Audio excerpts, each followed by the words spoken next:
जय हिंद, नमस्कार, आदाब। मैं आपका दोस्त महफूज वारसी और आप देख रहे हैं SKS वेब न्यूज़। आज हमारे साथ मौजूद हैं उत्तर प्रदेश की पूर्व में जब सरकार थी बहुजन समाज वाली पार्टी के पूर्व दर्जा मंत्री माननीय सुरेंद्र सागर जी मौजूद हैं हमारे साथ। और इस टाइम अगर मौजूदा टाइम की बात करी जाए तो विधानसभा 38 मिलक से बहुजन समाजवादी पार्टी के प्रत्याशी हैं और आज इनसे जानेंगे क्या हालात है बहुजन समाजवादी पार्टी के 2022 के चुनाव में, और ये खुद प्रत्याशी हैं, इनके क्या हालात हैं इस सीट पर, वो इनसे पूरी जानकारी लेंगे। हमारे साथ मौजूद हैं पूर्व मंत्री सुरेंद्र सिंह सागर जी और विधानसभा 38 मिलक से प्रत्याशी भी हैं। महफूज भाई, आपका और आपके चैनल का सबसे पहले मैं धन्यवाद अदा करना चाहता हूं कि आपने अपना टाइम निकाल के मेरा इंटरव्यू करने के लिए आप आए, उसके लिए बहुत बहुत शुक्रिया। अगर बात की जाए 2022 का जो विधानसभा का चुनाव चल रहा है इस टाइम पे, तो आपकी क्या स्थिति है पार्टी की, बहुजन समाजवादी पार्टी की क्या तैयारी है 2022 के चुनाव को लड़ने के लिए? देखिए, ऐसा है कि बहुजन समाज पार्टी की प्रदेश में 4 बार सरकार बनी है और जब जब भी बहन मायावती इस प्रदेश की मुख्यमंत्री बनी है तो उन्होंने जन कल्याणकारी योजनाएं चलाई हैं। उसका लाभ सर्व समाज को मिला है, पिछड़े वर्ग को भी मिला है, मुस्लिम वर्ग को भी मिला है। पहले मैं मुस्लिम वर्ग की अगर बात करूं तो मुस्लिम वर्ग के विकास के, उत्थान के, तरक्की के लिए जो कार्य बहुजन समाज पार्टी ने किए हैं वो आज तक न कांग्रेस ने किए हैं न समाजवादी पार्टी ने किए हैं। 1995 में जब सबसे पहली बार बहन मायावती इस प्रदेश की मुख्यमंत्री बनी थी तो मुस्लिम बच्चों की शिक्षा के सुधार के लिए स्कॉलरशिप देने का शासनादेश बहन जी ने जारी किया था। अल्पसंख्यक आयोग बनाया था, अल्पसंख्यक विभाग बनाया था और 2010 की सरकार में लखनऊ के अंदर 315 एकड़ ज़मीन में उर्दू फारसी यूनिवर्सिटी बनाई है, जिसमें मुस्लिम बच्चे पढ़ लिख कर आगे बढ़ रहे हैं और वो केवल मुस्लिम समाज के लिए बनाई है। ऐसा कार्य आज तक न समाजवादी पार्टी की सरकार ने किया है, ना ही कांग्रेस की सरकार ने किया है। और यही कारण है कि मुस्लिम समाज आज बहुत तेज़ी से पूरे प्रदेश में बहुजन समाज पार्टी के साथ जुड़ रहा है और दलित और मुस्लिम मिलकर ही और पिछड़े मिलकर बहुजन समाज पार्टी की सरकार बनाएंगे। आने वाले समय में रिजल्ट आएगा तो रिजल्ट चौंकाने वाला होगा। पूरा देश नहीं, पूरा हिंदुस्तान देखेगा कि बहुजन समाज पार्टी के कार्यकर्ताओं ने और बहन जी ने कौन सा करिश्मा किया है। अगर आपको लगता है 2022 चुनाव के जो निर्णय आएंगे तो आप बहुमत तक आंकड़े पार कर सकते हैं? देखिए, बहुमत से भी ज़्यादा सीटें बहुजन समाज पार्टी की आएंगी। आप तो हमारे भाई हैं, लेकिन जो राष्ट्रीय स्तर के चैनल हैं वो बड़े बड़े चैनल ज़्यादातर उनके सांसद, विधायक, मिनिस्टर बीजेपी में हैं और बीजेपी ने उनसे कह रखा है कि आप बहुजन समाज पार्टी को डाउन दिखाओ। रूट लेवल पर, ग्रामीण लेवल पर बहुजन समाज पार्टी का कार्यकर्ता बहुत मजबूत है, हमारा बूथ मजबूत है, हमारा समाज मजबूत है और सर्व समाज बहुजन समाज पार्टी के साथ है।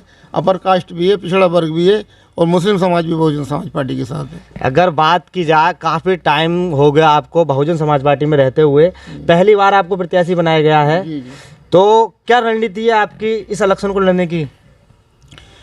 देखिए, मेरी रणनीति के साथ साथ बहुत पहले 2017 का जब रिजल्ट आया था तो बहन जी ने कहा था कि आने वाले समय में हम 22 में अपनी सरकार बनाएंगे, तो उन्होंने रणनीति बनाना शुरू कर दी थी। उस रणनीति के तहत मैंने और हमारे संगठन ने काम किया है। हर बूथ पे 6 पदाधिकारी तैनात किए हैं, 10 बूथों को मिला के एक सेक्टर बनाया है, उस पर 12 पदाधिकारी तैनात किए हैं।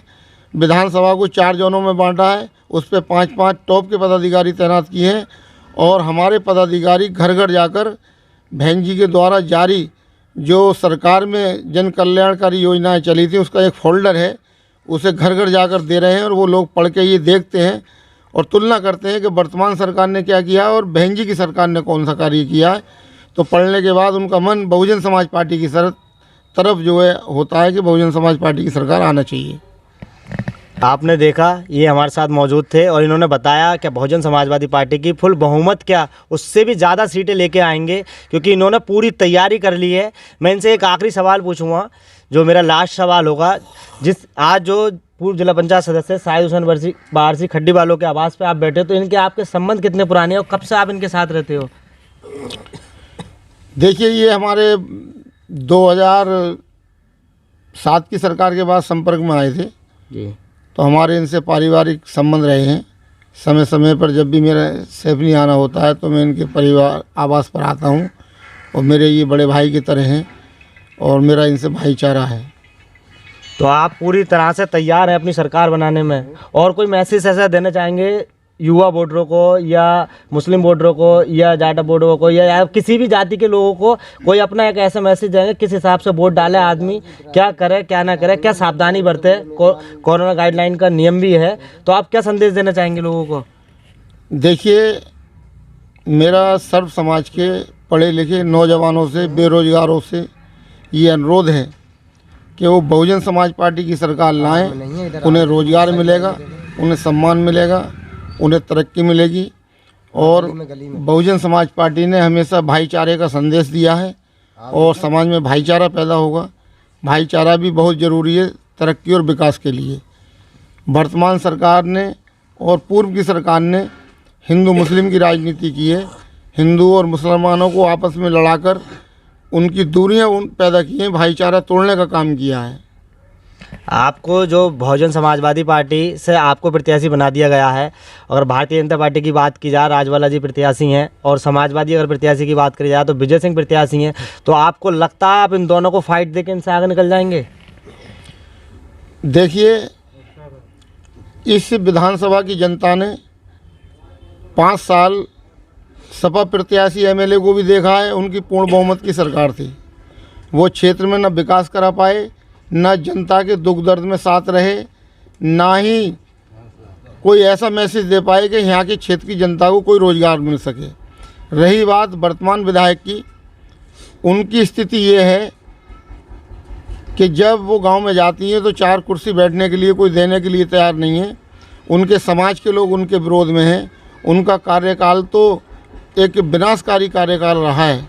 जो भी उनके पास पहुंचा है उसकी जेबें टटोलने के अलावा कोई दूसरा काम नहीं किया है। उनके कार्यकर्ता ऐसे भी मिले मऊनागर गांव के कि उन्होंने 4 हैंडपम्प लगाए थे और वो बूथ के पदाधिकारी थे। चारों से 10-10 हज़ार रुपये लेने के बाद हैंडपम्प लगवाने का काम किया है। आज वो बीजेपी छोड़कर बहुजन समाज पार्टी के साथ हैं और वो इसे हराने के लिए पूरी ताकत में लगे हैं। दोनों पार्टियों के पदाधिकारियों को, दोनों के एमएलए को जनता ने देखा है। मैं चुनाव नहीं लड़ा हूं, लेकिन जब मुझे बहन जी ने ताकत दी तो मैंने इस विधानसभा में बहुत बड़ी संख्या में सुरक्षा के हिसाब से लोगों के लाइसेंस भी बनवा के दिए, जिला पंचायत से सड़कें भी डलवा के दी, ब्लॉक से भी काम करा के दिए।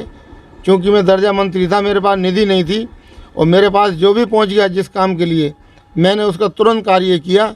आज मुझे लोग, जनता पसंद करती है। जहां भी जाता हूं तो मेरा सम्मान करते हैं और ये आश्वासन देते हैं कि हम आपको जिता के भेजेंगे।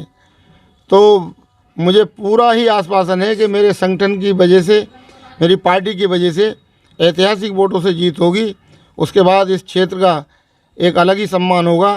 क्षेत्र की जनता ये कहेगी कि हमने इन्हें चुन के बहुत अच्छा कार्य किया है, कोई गलत कार्य नहीं किया है। बहुत बहुत शुक्रिया आपका मुझे पूरी जानकारी देने के लिए। मैं आपका दोस्त महफूज वारसी और आप देख रहे थे SKS वेब न्यूज़। जय हिंद, जय भारत।